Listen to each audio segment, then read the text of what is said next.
When you go to the ICA and you see a turn like that in the entire show, it means that the market is turning and everybody's starting to understand.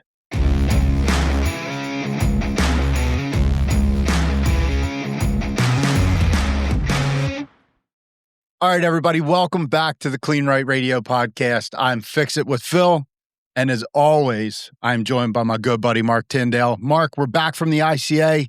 How you feel? Well, after recovery from the ICA, super excited. I mean, it was a busy week for us. There's a lot of energy that's been pumped into the self-serve and IBA segment of our industry. It was great to hear from all the people that traveled all across the country to talk to us. Mm-hmm. All the self-serve manufacturers seem to be humming. They're rallying. The energy has been brought into the industry, and people are redoing their sites. I can tell you this, for the amount of shows that I've been to, this ICA, you could feel the excitement for in-bay and self-serve. Yes. It was amazing. The seminars themselves, we did our seminar, which went really, really well. There were a couple other good self-serve seminars there, and you could tell people were there to learn. They were interested in their business. They were trying to make the moves and the steps in the right direction to get there. I came home. I couldn't even believe that I still had a voice. We talked that much. I'll tell you what, too, good, bad, or indifferent, I saw maybe a small crossover too. That we got a few looks from some guys who have self-serve that they've neglected attached to their tunnel. Yeah. And I think 3 people are looking to redo their self-serves that they've left go because they focus so hard on whether it's full serve or exterior or their express tunnel. Yeah. It's turning into a pretty big thing. These guys are seeing the writing on the wall. They know that the market is there and they know how to leverage it. They did it in the express or the full serve, and they're turning full circle and coming back to the self-serve and IBA segment. Guys, everybody out there, it is a huge conversation right now. And if you're not part of the conversation, you need to join it. Yeah. And probably my biggest surprise, and maybe you too, because we didn't talk much on the floor because we were so busy. But the biggest surprise I had were the half a dozen people that we were talking to about coin boxes that still do not have credit. Aren't leveraging credit the right way. Or not leveraging it the right way. There's a few of those. And they're still questioning whether they should do it. Yeah. And I thought that was interesting. I mean, we can finish that up with the same message we give every time. Guys, if you're not taking credit, you're missing the boat. You've missed it. Yeah, you've missed it. The boat is left. The boat is left. You're going to have to swim a little bit. Get out here to us. Get on board. Get on the boat. Get credit card in your sites as soon as possible and really reap the rewards of taking credit at your site. Some of the other things that I noticed at the ICA this year, which I was kind of taken aback by, but not really, after I thought about it, too surprised about. The amount of full tunnel setups versus the amount of IBA setups that were shown, you could see that the show took a little bit of a twist there. It did. There was more there were more booths. The booths got bigger. Yes. From the IBA self-serve manufacturers. Yes. And there was a lot of bodies around them. A lot of bodies. They brought a lot of people. They brought a lot of gear to show. And it was really exciting for me because, when you go to the ICA and you see a turn like that in the entire show, it means that the market is turning and everybody's starting to understand, right? We're here. It's still a strong business. And, they're putting their money where their mouth is. Yeah, it's not new. It's just a cycle. It's just cycling back a little bit. Yeah. And it's a good cycle. Some other things that I noticed, right, or some other things that I take away from the show was talk to a lot of new operators. Yes. Brand new operators. People, you had one gentleman who is closing on his site who already put an order in for equipment and all kinds of stuff. Waited 3 hours. He is gearing himself up. He's in the pond with us. He's gearing himself up for success before he even settled on that site. There's a lot of this starting to happen. And I take great encouragement from it. I probably talked to at least a half a dozen first-time ICA, first-time car wash show, first-time car wash. Mm-hmm. That is, and they admittedly know nothing. Yeah, But they're doing it right. They're doing the research. They're going to the show. They went to all the seminars. Yep. Asking all the right questions, and they're probably going to do a really good job because they're doing it the informed way. Right. Yeah. They're getting educated at the ICA about their business. They're listening to the podcast, and they're taking the steps that they need to take to run a successful business from the gate, right? Which is very, very important. A couple other things I noticed. What? Lot of dog washes out there. There were right a lot now. of dog washes. There was a lot of dog washes at the show. That's kind of encouraging. People are starting to rethink outside the box a little bit. We gave one away. Yeah, we gave a dog wash away. Guy in Virginia, I believe. Virginia won it. Yeah. Congratulations. Yeah, congrats to you. Enjoy it. It is going to be a great profit center for you. It's a beautiful dog wash. But I can say I think I counted 7 different dog washes, I believe. Yeah, at least. Were on the floor at least. So, there's a lot of manufacturers putting their hands into that box now, which is encouraging, right? All of these things are coming full turn, like you said, that cycle. It's coming full turn, and it's very exciting. And I must say that the energy was very different at the show. The show itself was extraordinary, right? But the energy from the people on the floor, not only the people that came with the manufacturers, but the people that were at the ICA to attend the ICA, the energy was different, right? It was. Right? Yeah. People were excited. Yeah, and the ICA admittedly is excited. Yeah. They're investing back into their operational training for self-serve IBA operators, and which they've never had before. Because of the demand, they're already doing it with the tunnel operators. I think you're going to start seeing more. And we did a little seminar on the difference between single site, multi-site, and enterprise operators at the show, which I thought it went pretty well. People got it, and you're starting to see this evolution of these multi-site operators come together, and a lot of it is because the lower part has fallen off. They've aged out, and they've sold off their sites. So these guys are already operators. They're experienced. They're snatching them up, and they're fixing them up. Yeah. Yeah. They're following the recipe. Yeah. Yeah.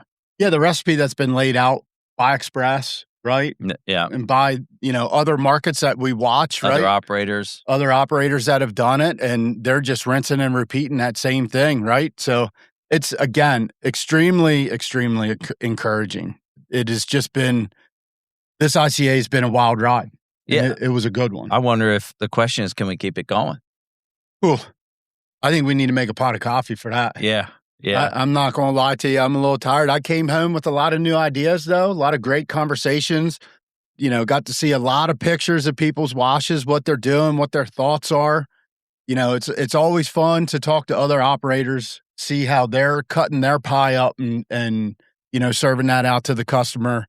And it is just such an interesting take to come back from the ICA with new ideas, new thoughts. And, the great part is we have a pretty big sandbox to play in. Yeah. And I know you did this because I was involved in it a little bit, is watching even experienced operators come to the floor, and then they actually want to buy something. We were selling stuff right there. And you talk to them a little bit, you question them, and I know you got a really experienced operator to really stick his toe into hey, maybe it's time to stop accepting quarters. Yeah. And he did it. Good for him. Good on him for sure. Yeah. And then we had other folks who were, just looking to upgrade their changers, which is fine. Yeah. But there's definitely a shift. Self-serve is going to be a slower shift, but is definitely going in the right direction. Yeah, I think there's nothing wrong with being a little business wary or really questioning yourself if it's the right move or not. But if you're considering it, then it's probably the right move. You're just scared to do it, right? Yeah. So sometimes it's it's a little nerve-wracking, but sometimes you just got to jump in. I had more people this year, and it was funny because they were kind of really dug in. I couldn't convince them to, hey, maybe it's time to stop taking quarters. And their whole conversation was how difficult it is to take quarters. The banks don't want, they're weighing and bagging them at X amount. Maybe Brinks is coming to pick them up. And, I always pose the question. I was like, are you, and they feel like they have to do it. Yeah. And I say, I know that you don't have to do it.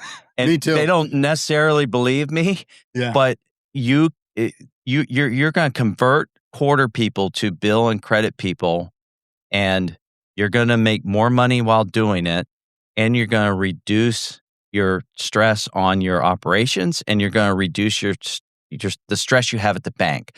Because I can tell you, banks have gone from larger retail operations to smaller, kiosks, less people in the bank.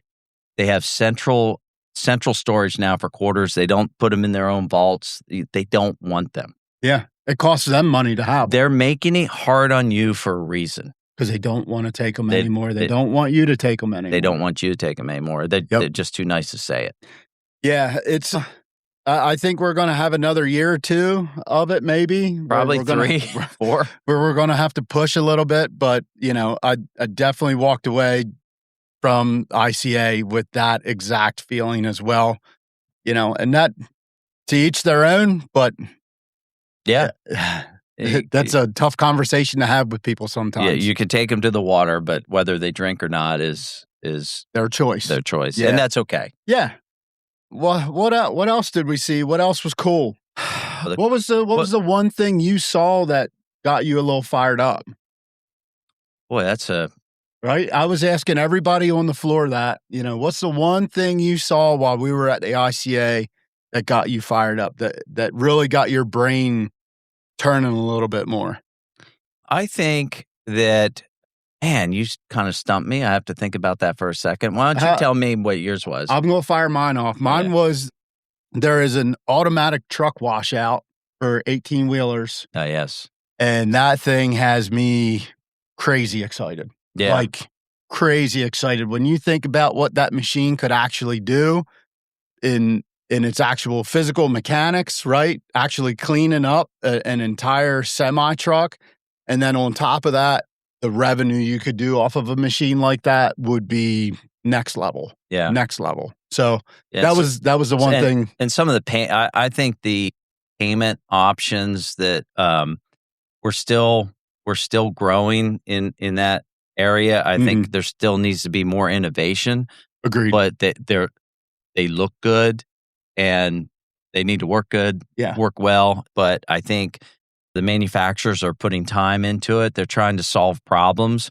Whereas maybe 5 or 7 years ago, it was really about just getting your metal box out there. Yeah. And now, it's really about the customer, the ease of the customer. The kiosks are starting to look more like what you'd see for like a car charger kiosk, more intuitive, easier to buy your club or your bundle and then tie it back into your self-serve or your vacuums. So that would probably be the one thing I saw. The other thing that was really interesting was, and it's so simple, is how many people are excited about playing with the little things, like putting the new FDX nozzles in their self-serve gun. Yeah. People are actually doing that. I want to try that as well. Yeah, me too. Yeah. And the IBA guys are already doing it. Yeah, they're reporting. Unfortunately, they're in front of us again. Yeah.